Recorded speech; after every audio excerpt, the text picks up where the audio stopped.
Okay, so I know I started it, but this is a hot mess. Yeah, I'm talking about the Brandon Woodhouse saga. Okay, so I am taking a short break today just to bring up some things that I think you should know. People have asked me, yes, this is a real case, and I do have the paperwork on it. Let me just tell you, it has been settled, dismissed with prejudice, okay? There are, now listen to my words carefully, there are rumors, because I can't substantiate them at this time, that there was a settlement, okay? Now, here's where it gets sticky. Uh, do I think that there is some merit to the case? Probably. I don't buy into all of it. However, as you know, in a court case, sometimes it's over exaggerated. And do I think that there was probably some misconduct? Well, I don't know for sure, but I can tell you this, it's possible. You know, do we think there's corruption in Carroll County? I would say yes. Do I think all of Carroll County is corrupt? No, not necessarily. I work with inmates on a daily basis. I understand the challenges that they can give officers. I also understand that sometimes there is unfair treatment. Um, and there's a lot that goes with that, okay? Here is the one thing that is striking me about this case is the timing. This case was 3 years ago. But the defense for Richard Allen reached out to Mr. Woodhouse. Okay? I understand what they're doing. They're trying to be a good defense, okay? That's what they do. They're going to try to poke holes and cast doubts on Carroll County. Of course they are. They wouldn't be doing their job if they weren't.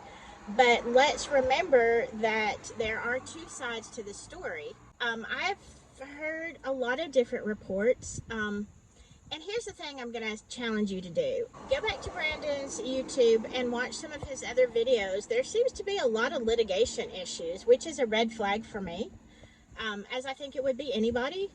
And, tell me what you think, because I have to take that into consideration. I want this to be balanced, in my opinion, to be balanced. There are associates with Mr. Woodhouse that, let's just say there's problems.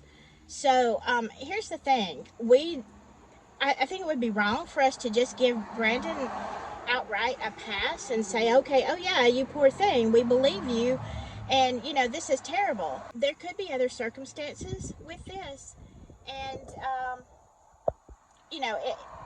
I feel like he probably has some reason for being upset, and maybe some things did happen. But it doesn't mean that every single thing is true. Here is my problem. When I got the case file, based on what he said, he was talking about Nick McClelland this and Nick McClelland that. And, y'all know I'm not a huge fan of Nick McClelland, but his name is nowhere in that paperwork. So if the case had to do with him, and, he gave these orders, then why isn't he named in the papers? Okay, why isn't that in the lawsuit? I didn't see his name anywhere. So that is another red flag for me. Like I said, I think there's probably some truth to it. I don't buy all of it, but I just know how the justice system works, and I know how these kind of criminal cases work also. So I have to think that this is timing, and that this has been brought to everybody's attention because of Richard Allen and the case, casting doubt. And, look, it could extend into Flora, and that's all I'm going to say about that. So let's be careful and find out all the facts, 100% truth, and that's what I'm about. So, yeah, I'm not going to say that I believe this case 100%. And I think you should also do some more investigating. All right. I hope you all stay safe. And whatever you do, stay silky. Yeah.